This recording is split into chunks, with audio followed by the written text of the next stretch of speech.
네, 반갑습니다. 저는 고객의 안전한 변화와 성장을 돕는 코칭연구소 지음, 부설 안전코칭연구소 대표 최성남 코치라고 합니다. 이번 시간은요, 지난 시간에 안전문화에 대한 이해와 안전문화에 대한 관점 전환에 대해서 말씀드렸고요. 이번 시간은 또 이어서 안전문화에 영향을 미치는 요소들은 어떤 게 있는지 좀 알아보겠습니다. 첫 번째, 안전문화에 영향을 미치는 요소 중에요, 우리 경영학에서 경쟁가치 이론을 예로 들 수 있습니다. 경쟁가치 이론은요, 회사에서 추구하는 가치들, 안전, 품질, 비용, 효율성, 고객 만족 또는 생산성, 이윤 등등 회사의 경영 활동으로 인해서 추구하는 여러 가치들이 항상 상충한다는 것입니다. 이전 시간에 말씀드렸던 사고가 발생했을 때는 안전에 대한 가치가 가장 부각이 되죠. 그래서 우리가 안전을 강조하게 되고요.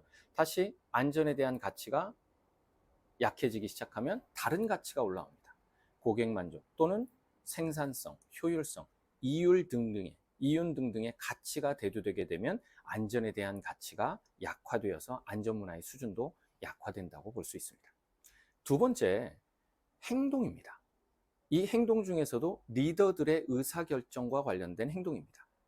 사실 리더들은요, 여러 가지 사유와 배경을 들어서 의사결정을 하게 됩니다. 실제로 1986년도에 미국 챌린저호가 발사 73초 만에 폭발한 사고가 있었죠. 이때 리더들이 의사결정이라는 행동을 할 때 고려했던 것들이 세 가지 요인이 있습니다. 첫 번째는요, 비용이었습니다.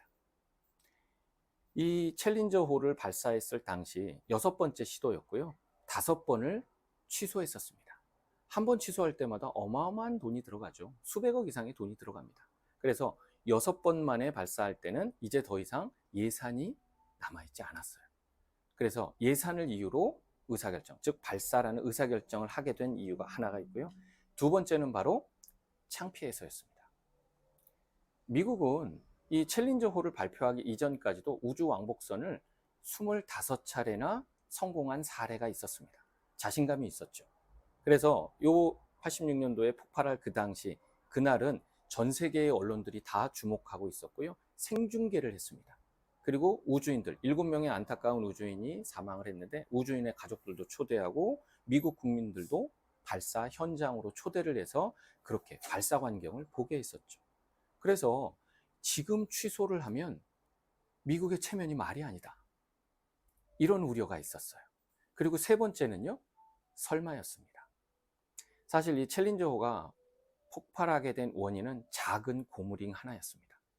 연료 분산 노즐 안에 있었던 작은 고무링 하나가 고도가 높아지면서 온도가 떨어지고, 그로 인해서 고무링이 수축되어서 여기서 연료가 새기 시작해서 폭발하게 된 것이었습니다. 사실 엔지니어들은요, 사전에 경고를 했습니다. 의사결정권자들에게 이대로 오늘 날씨에 발사를 하면 반드시 챌린저호는 폭발할 것입니다. 물론 FBI 결과 자세하게 밝혀지긴 한 건데요. 이런 경고를 했음에도 불구하고 말씀드렸던 세 가지 잘못된 의사결정의 배경을 통해서 잘못된 발사라는 행동을 하게 된 겁니다. 자, 세 번째 영향을 미치는 요소는요, 동조 효과입니다. 사람은 누구나 동조하고 싶은 심리적인 효과들이 있습니다. 자, 이 동조 효과에 대한 실험은 심리학자인 애쉬가 실험을 합니다.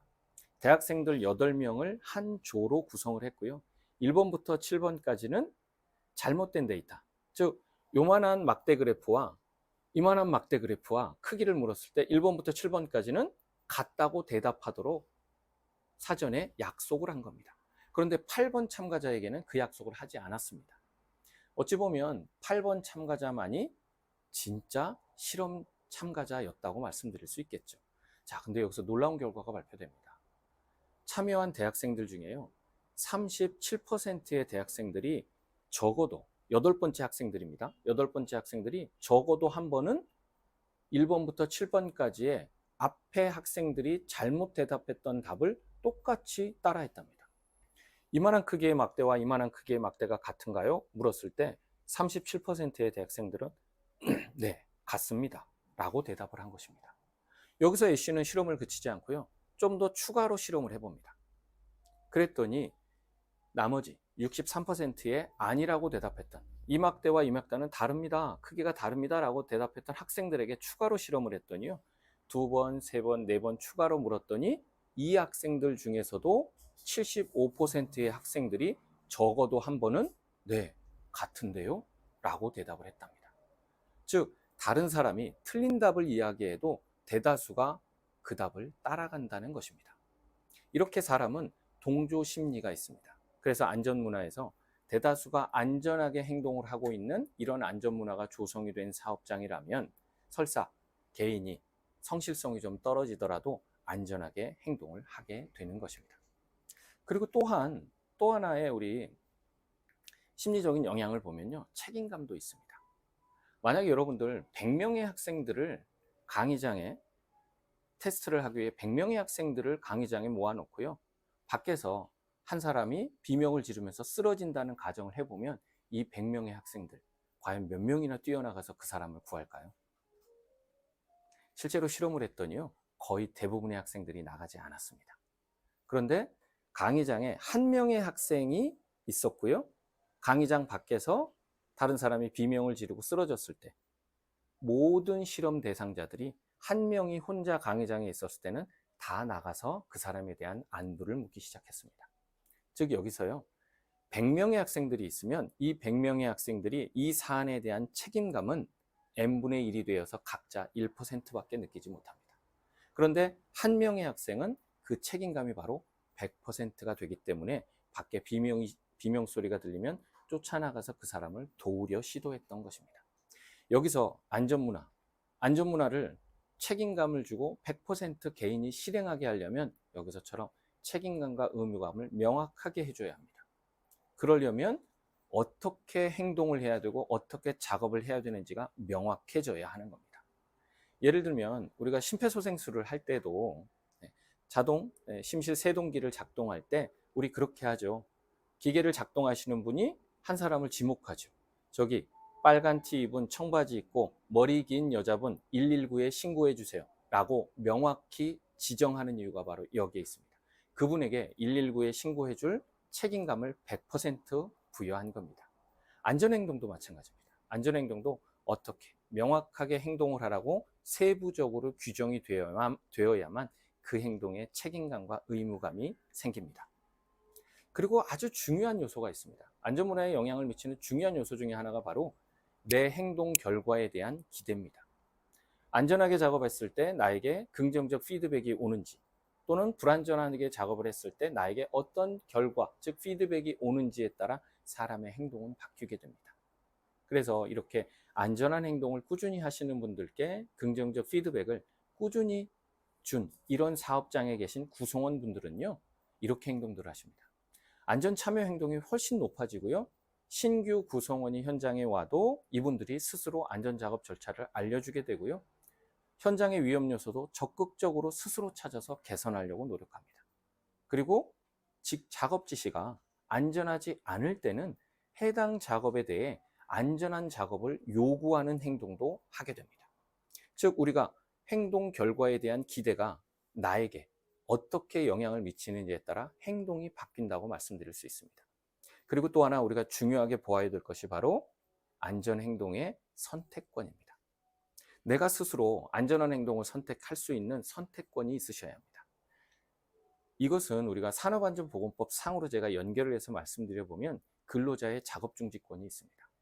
근로자 여러분들이 스스로 작업을 중지하고 그리고 불만이나 시정 요청 사항을 제시했을 때, 제안했을 때 그것이 채택이 되고 시정 조치 결과가 피드백으로 돌아왔을 때 그때 비로소 나의 선택권과 권한을 느끼게 됩니다. 이런 분들이 스스로 안전한 행동을 하게 된다는 것입니다. 자, 이렇게 안전 행동에 대해서 제가 쭉 안전문화에 영향을 미치는 안전 행동과 안전문화에는 어떤 요소들이 영향을 미치는지 만나보았는데요. 요약하겠습니다. 안전한 행동은요, 5가지 팩터로 다시 한번 요약할 수 있습니다. 자, 첫 번째가 개인적인 특성입니다. 그리고 두 번째, 상황적인 요인입니다.